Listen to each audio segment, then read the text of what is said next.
Welcome to another episode of Firefighting in Canada this week. I'm Jayson Koblun, and today's edition is brought to you by VFIS of Canada, a division of CVIS Incorporated, Canada's largest insurer of firefighters.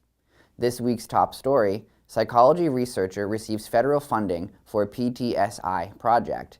Then, Halifax fire chief says their department needs a new fireboat. And finally, take a look at some of the great new articles in the March issue of Firefighting in Canada magazine. A psychology researcher at the University of New Brunswick has received funding from the federal government for her research project focused on firefighters accessing care for trauma. Dr. Janine Olthus, an assistant professor in psychology at UNB Fredericton, is one of 20 researchers from across Canada who have received funding through the Canadian Institutes of Health Research for projects relating to post-traumatic stress injuries among public safety personnel, including law enforcement, firefighters, and paramedics. Olthus's research focuses on overcoming significant barriers to accessing mental health care faced by firefighters with PTSI. Specifically, her study will investigate the efficacy of a distance-delivered narrative exposure therapy intervention in reducing PTSI symptoms.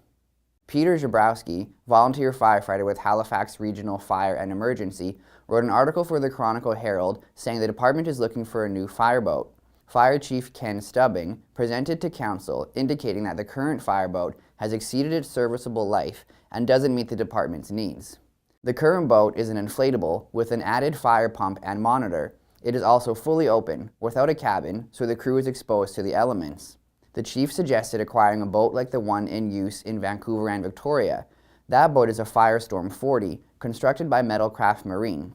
The boat has an enclosed cabin and can be manufactured to keep the cabin atmosphere clean.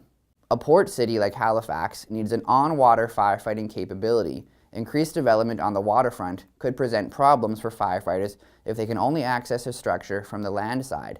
Additionally, a fireboat can provide a reliable water supply should a fire break out on one of the harbor islands.